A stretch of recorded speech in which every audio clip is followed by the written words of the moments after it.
अग्रवाल जी क्या हुआ कि यक्षों के साथ में दुर्योधन का युद्ध हो गया और यक्षों ने इसको बंदी बना लिया। कथा सुनी आपने ये कभी कि यक्षों ने दुर्योधन को बंदी बना लिया और बंदी बना के ले जाने लगे। ये बात धर्मराज युधिष्ठिर को पता चल गई। युधिष्ठिर ने कहा, भीमसेन अर्जुन जाओ जल्दी यक्षों से युद्ध करके और हमारे भाई दुर्योधन को छुड़ाओ। भीमसेन ने कहा, बड़े भैया विचार करो, ये हमारा भाई है कि शत्रु है? इसने हमें नीचा दिखाने में कोई कसर नहीं छोड़ी, हमें परेशान करने में कभी कमी नहीं करी और आप इसको भैया कह रहे हैं। धर्मराज ने कहा, नहीं, हमारे परिवार का है, हमारा भाई है, आपस में हम चाहे जितने लड़े झगड़े पर समाज के सामने हम एक होना चाहिए। ये परिवार की एक ढांचा है। आपस में परिवार में किसी बात को लेकर कई बार मतभेद होते हैं, कई बार परिवार में चलता है कि थोड़ा किसी से कहा सुनी हो गई, कोई बात हो गई, लेकिन वो परिवार की अंतर कलह कभी बाहर नहीं जाना चाहिए। धर्मराज ने कहा कि हम वैसे तो 5 भाई हैं और वो 100 भाई हैं, लेकिन आपस में हम 5 और 100 हैं। यदि दूसरों के लिए है तो हम पर 5 नहीं है, पर हम 105 भाई हैं, हम सब मिलकर एक हैं।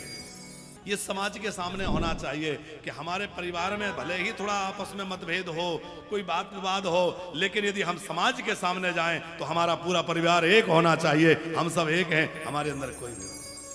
और ये बात हमारे अग्रवाल परिवार में हमें बहुत बढ़िया देखने में लगती है। सब भाई एक साथ बैठते हैं, सब परिवार एक साथ बैठता है, ये कितनी अच्छी बात है।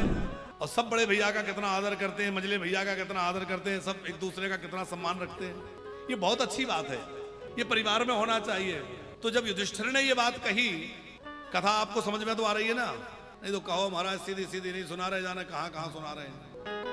देखो सीधी सीधी तो हमेशा ही सुनते रहते हैं। क्यों पंकज जी, ठीक चल रही? हमारी माता जी से पूछेंगे शाम को, हम जैसे कहेंगे हम वैसे सुनाए। हमारी माता जी कथा की बड़ी प्रेमी है, बहुत कथा सुनती है। हम आपको सुना ये रहे थे कि जब युधिष्ठिर ने कहा कि नहीं नहीं चाहे जो हो, जाओ दुर्योधन की रक्षा करो, तो तुरंत बड़े भैया की बात मान करके और युधिष्ठिर की रक्षा करने चले गए। युधिष्ठिर की बात मान करके और दुर्योधन की रक्षा करने चले गए। दुर्योधन को छुड़ा लिया, बचा लाए। तो हम ये बात इसलिए सुना रहे हैं कि जब बड़े भैया ने आदेश दिया तो छोटे भैया उसको अपना कर्तव्य मान के, अपना धर्म मान करके तुरंत लग जाते हैं। उसमें कोई नानुकुर नहीं है, उसमें कोई वाद विवाद नहीं है कि ऐसा क्यों। इसका अर्थ यह है कि हमारे अंदर चाहे जितना बल हो, चाहे जितनी बुद्धि हो, चाहे जितना ज्ञान हो, पर हम जो है धर्म के अनुशासन में रहें। जैसे युधिष्ठिर के अनुशासन में 5 भाई रहते हैं, 4 भाई रहते हैं। किसके अनुशासन में रहे? धर्म के अनुशासन में, धर्म को बड़ा भाई माने। और लेकिन युधिष्ठिर के साथ भी कौन है? द्रौपदी। द्रौपदी है दया। बोले धर्म आपका तभी वंदनीय है, श्रेष्ठ है, जब उसके साथ दया हो। यदि धर्म के साथ दया नहीं होगी तो वो धर्म धर्म नहीं रहेगा, फिर वो कुर्बानी देने वाला बन जाएगा। अब लोग कहते तो धर्म है, पर जहां पशुओं को, पक्षियों को पीड़ा दी जा रही है उसको धर्म कहोगे? जहां निर्ममता से जीवों की हत्या करी जा रही है उसको धर्म कहेंगे? एक बात और ध्यान से सुन लीजिएगा, पूरे दुनिया में यदि धर्म कोई है तो वह केवल और केवल सनातन धर्म ही धर्म है, और कोई धर्म है ही नहीं। आप कहेंगे ऐसा कैसे कह रहे हैं? हम शास्त्र प्रमाण से कह रहे हैं, क्योंकि धर्म की परिभाषा क्या है? धर्म की परिभाषा है वेदा प्रणीतो धर्म। वेदों ने जिसका प्रतिपादन किया है वह धर्म है, और वेदों के जो विपरीत है यह धर्म विपर्यया। धर्मों के जो विपरीत है वो, वेद के जो विपरीत है वो क्या है? अधर्म है।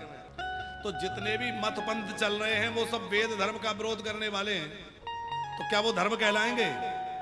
क्योंकि वो धर्म की परिधि में ही नहीं आते। धर्म की परिधि है कि जो वेदों में कहा गया है वही मात्र धर्म है, और जो वेदों के विपरीत है वह धर्म नहीं हो सकता। फिर चाहे वो इस्लाम की बात हो, चाहे वो क्रिश्चियन धर्म की बात हो, उनकी तो छोड़िए, चाहे वो सनातन में घुसने वाला वह संक्रमण हो जिसमें लोगों ने मनमुखी पंथ बना लिए धर्म विरोधी, जिसमें लोगों ने कोई ब्रह्म कुमारी के नाम से, कोई अमुक कुमार के नाम से, कोई किसी नाम से जो अलग अलग पंथ बनाए हैं, जो वेद मार्ग को नहीं मानते। हम किसी मार्ग की ना निंदा करते हैं ना स्तुति करते हैं, हम सीधी बात कह रहे हैं कि जो वेद मार्ग पर चले वह धर्म है, और जो वेद के विपरीत चले वह अधर्म है। तो भैया जो वेद सम्मत नहीं है उसको धर्म मानने की भूल मत करना।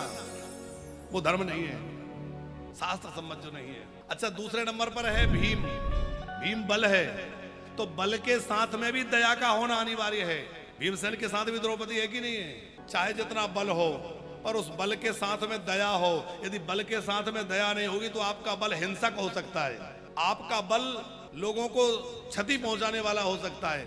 यदि बल के साथ दया होगी तो आपका बल हिंसक नहीं होगा, बल्कि आपका बल समाज का रक्षक बन के काम करेगा, आपका बल समाज का हित करने का काम करेगा। बल कई तरह का है, किसी के पास धन का बल है, किसी के पास पद का बल है, किसी के पास शरीर का बल है। हमारे पास जो भी बल है उसमें दया होनी चाहिए। द्रौपदी दया है। हमारे पास कितना भी ज्ञान हो, पर उस ज्ञान में यदि दया नहीं है तो वो ज्ञान भी ज्ञान नहीं, वह बुद्धि भी बुद्धि नहीं है। तो अर्जुन जीवात्मा है, इसके साथ में धर्म हो, बल हो, बुद्धि हो, ज्ञान हो, पर साथ में जो है द्रौपदी रूपी दया हो। दया के बिना काम नहीं चलेगा। इतना सब होने के बाद क्या करे? बोले अपने जीवन की डोरी, अपने जीवन रथ की डोरी जो है वो और किसी के हाथ में ना पकड़ाए, वो भगवान के हाथ में पकड़ा दे। हे प्रभु, ये जीवन तेरे हवाले है। तो भैया जीवन का महाभारत बड़े आराम से जीत जाओगे।